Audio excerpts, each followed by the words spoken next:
Ya está en la línea el maestro Carlos Barbosa Castillo. Carlos, ¿cómo estás? Muy buenos días. David, buenos días. Como siempre me da mucho gusto saludarte y a quien nos escucha también.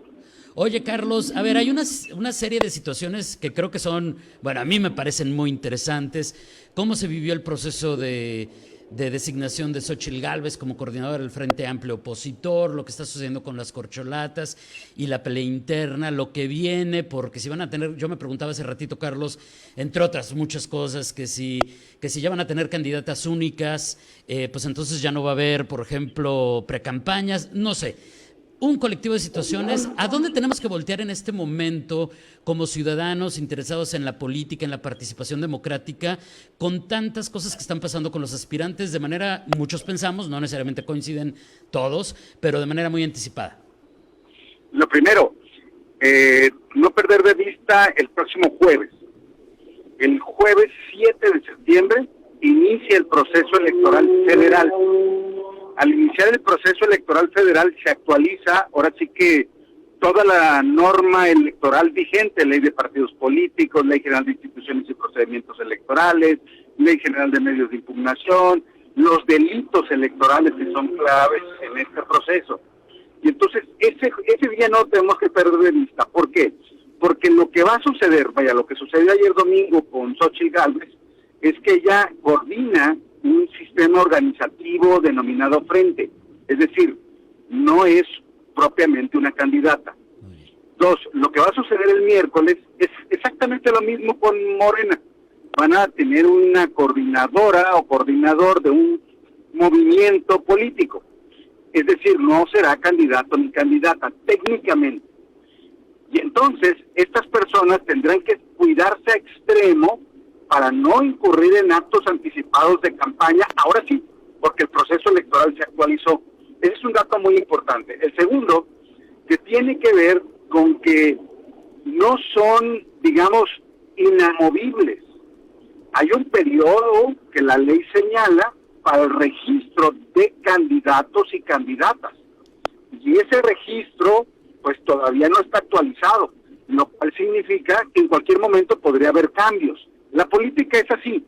Lo que yo sostengo es que hay que verlo como lo es las fotografías, momento a momento. Lo que hoy tenemos es una persona que coordina un frente y el miércoles habrá otra persona que va a coordinar un movimiento. Eso no quiere decir que sean candidatos o candidatas, aun cuando todos lo sepamos, pero técnicamente no habrá candidato o candidata hasta que no se registren, y ese es un hecho futuro que todavía no está en el andamiaje. ¿Qué significa esto, David? Que estas personas entraron en un momento en donde ahora sí, por existir el proceso electoral, pues su comportamiento tiene que ser exhaustivamente de conformidad con la ley, y yo no sé cómo lo van a hacer porque faltan todavía muchos meses, ¿no?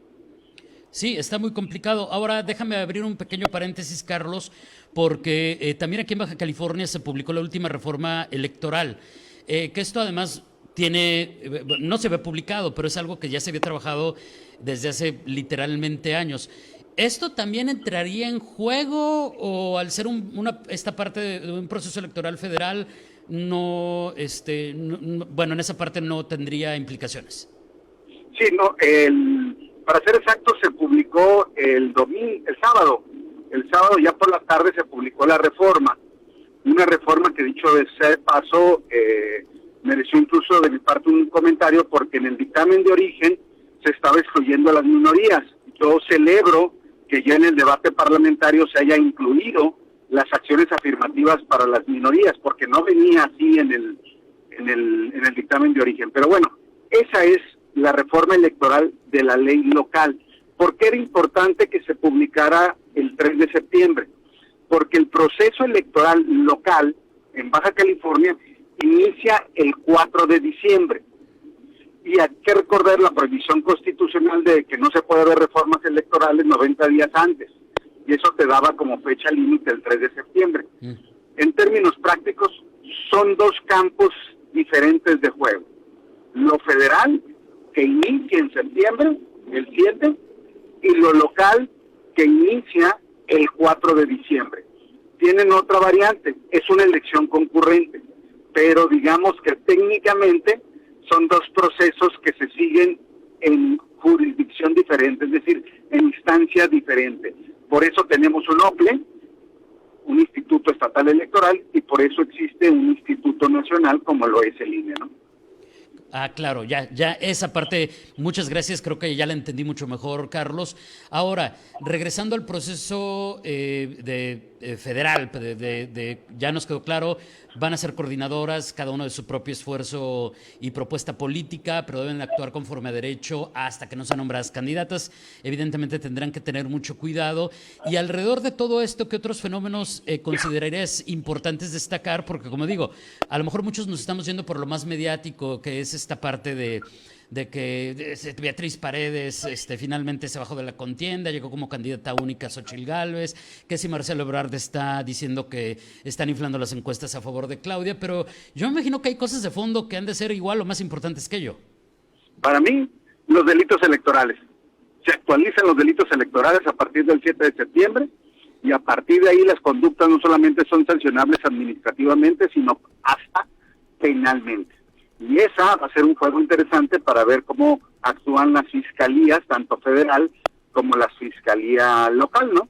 Yo creo que los partidos políticos, cuando se den cuenta de que esto está funcionando así, van a empezar a accionar con denuncias de carácter penal electoral, que me parece que hay muchos comportamientos que podrían encuadrar allí, ¿eh? ¿Y qué hay respecto a ese tema, pero con las sanciones? O sea, ¿qué tipo? Porque ya en otras ocasiones, en otros momentos de la historia has platicado con nosotros en este espacio, Carlos, y platicábamos de las sanciones y decíamos, bueno, pues parecen más teatro que algo realmente que pudiera ser castigado. ¿Cómo estamos con esto que viene a partir del 7 de septiembre? Por ejemplo, para mí, una parte que tendría que explorarse por parte de los partidos políticos es pedir medidas cautelares en violencia política contra la mujer en razón de género.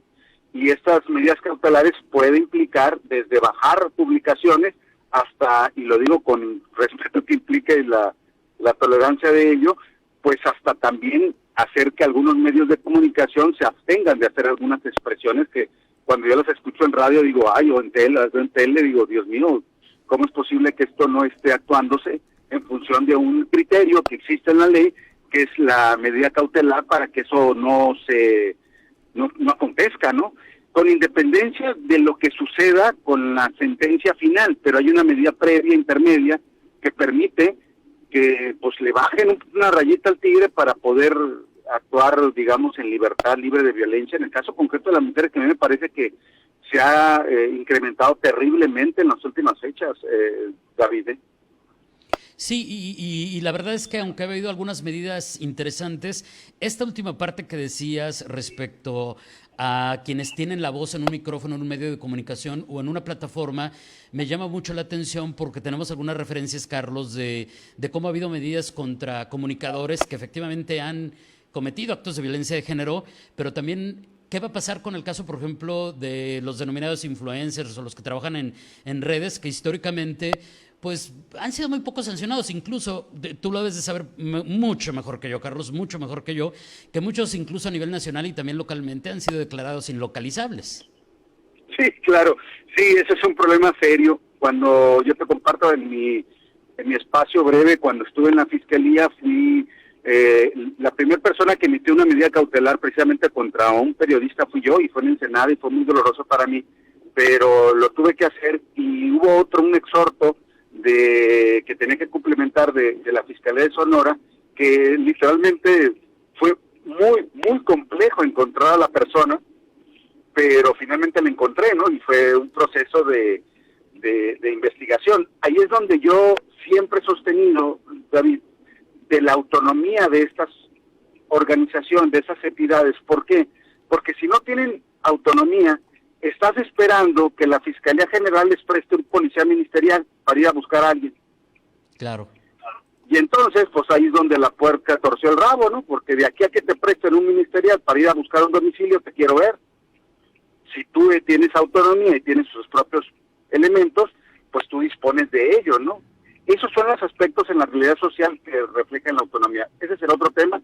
Lo que yo hoy diría es que aguas con los delitos electorales. Hay muchas conductas que desde mi punto de vista están siendo encuadradas o presuntamente encuadradas ahí. Dos, me parece que las corcholatas y hoy quien encabeza la coordinación del frente, pues tienen que extremar cuidados, y los partidos políticos tienen que actualizarse, porque, pues nomás para que te des una idea, David, son dos procesos, una elección concurrente, mesas únicas de casilla, nomás para darte una idea, son más de 5,090 casillas las que se van a instalar en Baja California.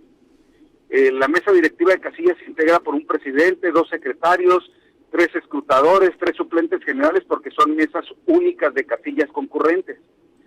Ahí, si la cuenta no me falla, son más de 40,000 personas las que se necesitan, nada más para instalar casillas. Nada más para instalar casillas. Y estamos a 9 meses del día de la elección. O sea, esto es, yo lo asemejo a un volcán que está en inicio de erupción.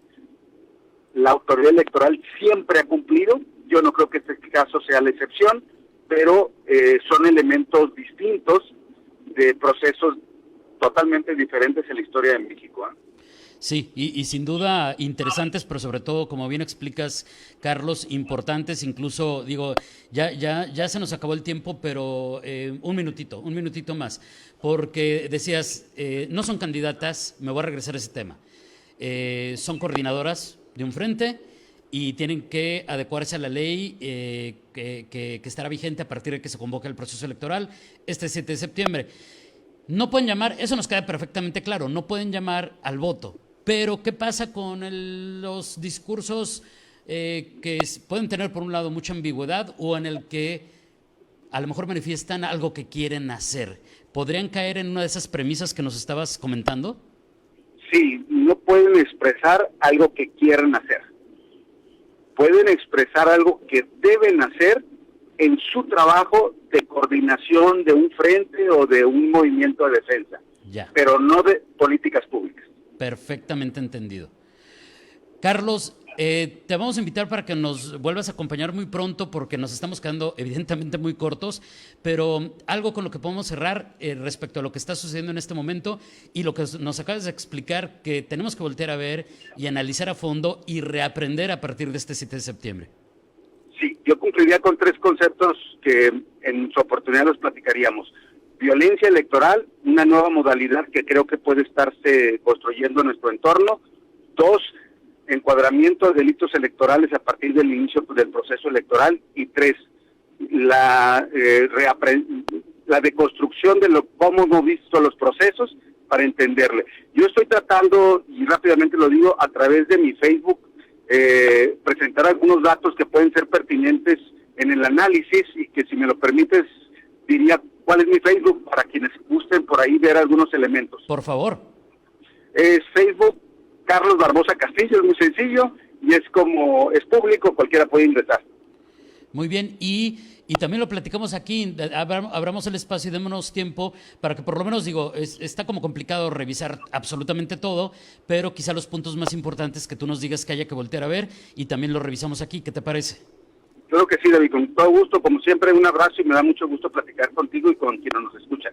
Gracias, Carlos, excelente semana. Es el maestro Carlos Barbosa Castillo, experto en política, derecho electoral, es experto en temas como democracia, participación ciudadana, entre otros, catedrático y escritor, pues hablándonos de lo que viene y lo que hay que voltear a ver, a lo que hay que poner atención en materia de procesos electorales en nuestro país.